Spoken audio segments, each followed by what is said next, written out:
Ya, kali ini kita akan membahas mengenai komponen tensor energi momentum. Di video sebelumnya kita telah membahas mengenai tensor energi momentum. Nah, di sini kita akan membahas bagaimana cara kita menghitung nilai-nilai dari komponennya. Jadi misalkan seorang pengamat dan sebuah benda itu keduanya diam pada kerangka S. Kecepatan relatif antara benda dengan pengamat pada kerangka S itu adalah U sama dengan 0. Dan demikian, gamanya itu sama dengan 1. Nah, kecepatan 4 pengamat dan momentum 4 benda itu diberikan oleh Vp-nya itu sama dengan V mu, E mu. E mu itu adalah basisnya, itu tidak lain adalah C000. Kita ambil basis koordinat kartesian gitu ya, Minkowski. Sedangkan momentum bendanya Pp itu adalah P mu, E mu, tidak lain adalah E per C 000. Nah, kita tinjau hasil kali dalam antara momentum 4 benda dengan kecepatan 4 pengamat. Jadi Pb.Vb itu sama dengan P mu V no hasil kali dalam E mu E no. Tidak lain adalah eta mu no P mu V no. Tidak lain adalah karena tensor metrik pada kerangka S itu eta mu no sama dengan diagonal 1 minus 1 minus 1 minus 1, maka Pb.Vb itu sama dengan eta 00 P0 V0, karena untuk komponen 11, 22, dan 33 itu nilainya 0 gitu ya, karena diam. Dengan demikian hasilnya itu adalah E per C dikalikan dengan C, tidak lain adalah energinya. Sehingga untuk pengamat yang diam, energi benda itu dapat dinyatakan dengan hasil kali dalam momentum benda dengan kecepatan pengamat, itu E sama dengan Pb.Vp. Sekarang misalkan benda bergerak dengan kecepatan U dari pengamat. Apabila kerangka bergerak itu adalah kerangka S aksen, perbedaan kecepatan kerangka inersia pengamat S dengan kerangka inersia benda itu adalah U. Dengan demikian, gamanya itu pasti lebih besar daripada 1. Kecepatan 4 pengamat itu UP itu adalah C000. Dan momentum 4 benda Vp-nya itu adalah M0 gamma C U1 U2 U3. Ini M0 gamma C kan tidak lain adalah E per C. Nah, hasil kali dalam antara momentum 4 benda dengan kecepatan pengamat adalah Pb dan Vp itu sama dengan eta mu no P mu V no, itu tidak lain adalah eta 00 P0 V1 plus eta 11 P1 V1 plus eta 22 P2 V2 plus eta 33 P3 V3. Nah, untuk komponen pertamanya yaitu gamma M0 C kuadrat, komponen lainnya itu 0 karena kecepatan pengamatnya itu 0. Nah, dengan demikian Pb dan Vp-nya itu sama dengan E. Jadi meski benda bergerak, energi yang ditinjau dari pengamat diam itu akan memiliki bentuk hasil kali dalam momentum 4 benda dengan kecepatan 4 pengamat. Nah, sekarang misalkan jika ada kerangka S aksen, terdapat banyak partikel yang identik dan tidak berinteraksi yang bergerak dengan kecepatan U dari kerangka diam S. Pada kerangka lokal S aksen ditinjau kerapatan lokal dari partikel, yaitu N aksen, itu adalah jumlah dari partikel yang berada di dalam volume V aksen gitu ya. Jadi misalkan jumlah partikelnya itu adalah N kecil, di volumenya itu adalah dx aksen 1 delta x aksen 2 delta x aksen 3. Apabila kerangka S aksen ini bergerak ke arah X1, misalkan ke arah X gitu ya, dengan kecepatan U, menurut kerangka S yang diam, panjang kotak pada arah X1 ini dia akan mengalami kontraksi panjang, jadi dia akan menjadi lebih kecil gitu ya. Sehingga kerapatan partikel menurut kerangka S itu adalah N sama dengan N dibagi dengan delta X1, delta X2, delta X3. Karena kerangka S aksen itu hanya bergerak pada arah X1, maka yang mengalami kontraksi panjang hanyalah pada X1, jadi sisanya tetap. Dan ini tidak lain adalah gamma n per delta X aksen 1, delta X aksen 2, delta X aksen 3. Nah, kita definisikan sebuah besaran yang disebut sebagai vektor 4 kerapatan jumlah partikel, yaitu perkalian antara kecepatan 4 kerangka S aksen dengan kerapatan partikel pada kerangka S. Jadi, n mu itu adalah m dikalikan u mu. Dan ini tidak lain adalah n per v aksen gamma c u1 u2 u3. Apabila ditinjau pada kerangka lokal S aksen, gammanya itu bernilai 1. Sehingga vektor 4 kerapatan jumlah partikel itu bernilai n mu sama dengan n per v aksen C000 gitu ya. Hasil kali dalam antara momentum 4 partikel dengan vektor 4 kerapatan jumlah partikel pada kerangka diamnya adalah Pb.n sama dengan eta mu nu, P mu n mu, n nu. Tidak lain adalah E per C, N per V, C gitu ya, karena hanya memiliki komponen waktu saja. Dan ini tidak lain adalah NE per V aksen.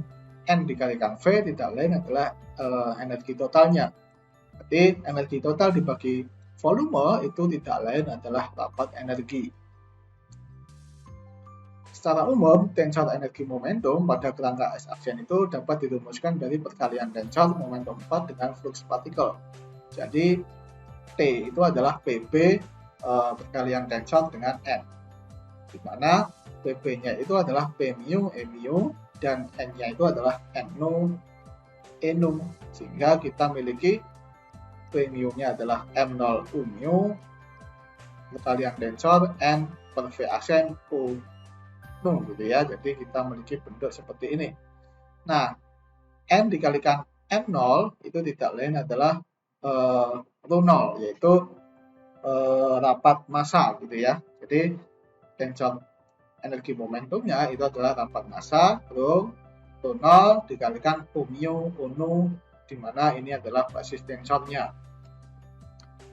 Nah, komponen ini Rho0 U mu U nu tidak lain adalah komponen dari tensor energi momentum. Nah, kenapa kok kita definisikan tensor energi momentum seperti ini? Karena tadi kita sudah menemukan bahwa komponen 00-nya itu ketika pengamatnya diam itu menunjukkan rapat energi gitu ya. Jadi kita perluas. Sehingga komponen ke mu nu dari tensor energi momentumnya diberikan oleh T mu nu sama dengan Rho0 U mu U nu. Jadi tensor energi momentum kita bisa tuliskan dalam representasi matriks seperti ini.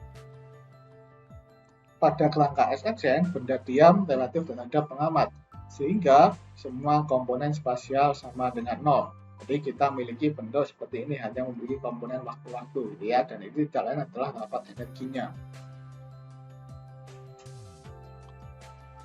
Nah, secara umum tensor energi momentum kan seperti ini, di mana P mu-nya itu adalah E per C, P1, P2, P3, dan N mu-nya itu adalah N per V aksen gamma C U1, U2, U3. Nah, kita tinjau untuk komponen 00, D00 sama dengan P0, N0, tidak lain adalah E per C, N per V aksen gamma C gitu ya. Dan ini tidak lain adalah gamma M0 C kuadrat per C dikalikan N per V aksen gamma C, tidak lain adalah gamma kuadrat Rho0 C kuadrat. Dan ini didefinisikan sebagai energi total dibagi dengan volume V aksen. Yang tidak lain adalah ya energi total partikel. Komponen I0 dengan I sama dengan 1, 2, 3 atau komponen spasial. TI0 itu adalah PI-N0, di mana PI-nya itu adalah gamma M0 UI, dan N0-nya itu adalah N per V aksen gamma C. Nah, dengan demikian kita memiliki bentuk gamma kuadrat N M0 per V aksen C UI. Tidak lain adalah gamma kuadrat Rho 0 UI gitu ya. Nah, ini komponen pertama ini tidak lain adalah rapat momentum gitu ya. M dikalikan V gitu ya. Kalau ini massa, ini kecepatan. Kalau ini massa dibagi volume, maka ini adalah rapat momentum. Jadi komponen I0 itu tidak lain adalah rapat momentum dikalikan dengan kecepatan cahaya. Sekarang untuk komponen 0I dengan I sama dengan 1, 2, 3, D0I sama dengan P0NI, tidak lain adalah gamma M0C kuadrat per C dikalikan N per V aksen UI. Tidak lain adalah gamma kuadrat rho 0 UI kalikan C. Dan ini sama dengan komponen I0. Sekarang komponen IJ dengan I dan J itu 1, 2, 3. TIJ itu sama dengan PINJ. Jadi PI-nya itu adalah gamma M0 UI dan NJ-nya itu adalah N per V aksen gamma UJ. Jadi kita memiliki gamma kuadrat M0 per V aksen UI UJ. Nah, kalau kita lihat di sini, V aksen itu adalah perkalian dari delta X aksen. Delta X aksen itu ya ada delta 1 aksen dikalikan dengan delta 2 aksen dikalikan delta 3 aksen. Dan UI itu tidak lain adalah delta XI dibagi dengan delta T. Jadi kalau misalkan ini ya, misalkan contohnya ini adalah X aksen 1. Kalau ini X aksen 1, maka di sini X aksen 1-nya akan saling menghilangkan dan menyisakan X aksen 2 dikalikan X aksen 3. X aksen 2 dikalikan X aksen 3 itu tidak lain adalah luas dari permukaan ini. Jadi X aksen 1-nya kan ke sana. Dan ini tidak lain adalah luas di sini. Nah, berarti ini menyisakan NM0 per delta A aksen. Delta A aksen itu adalah luas dari permukaan yang ditembus oleh X, delta X aksen I gitu ya. Nah, besaran ini tidak lain adalah aliran momentum pada arah X aksen J persatuan luas persatuan waktu gitu ya. Ya kan? Ini kan M0U ya, dikalikan jumlah partikelnya N M0UJ. Dan ini disebut sebagai flux momentum, yaitu aliran momentum persatuan luas persatuan waktu.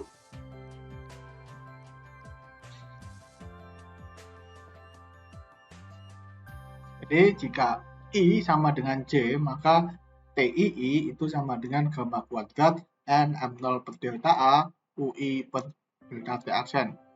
Mana UI itu misalkan kecepatan ke arah XI, misalkan X1 ke sana gitu ya.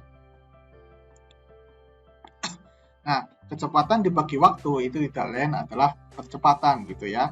Dan ini MA itu adalah gaya. Jadi ini adalah gaya yang mengarah ke arah XI, X aksen I, dibagi dengan delta A.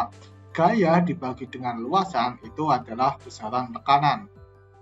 Terlihat bahwa ketika I sama dengan J, gaya itu mengarah ke X aksen I dan juga permukaan yang ditembus itu juga permukaan yang ditembus oleh arah X aksen I gitu ya, memiliki arah normal ke arah X aksen I.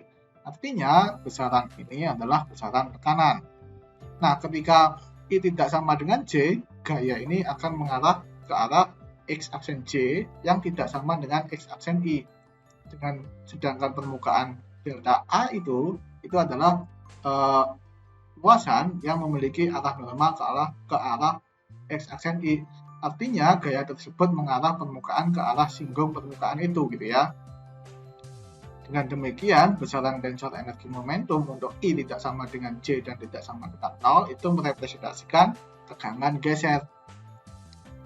Jadi, tensor energi momentum kita yang kita nyatakan seperti ini, untuk komponen 00-nya itu tidak lain adalah rapat energi.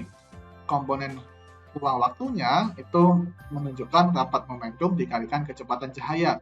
Komponen diagonal ruangnya itu menunjukkan tekanan dan komponen sisanya itu menunjukkan tegangan geser. Dan ke-9 komponen ruang-ruang ini disebut sebagai flux momentum gitu.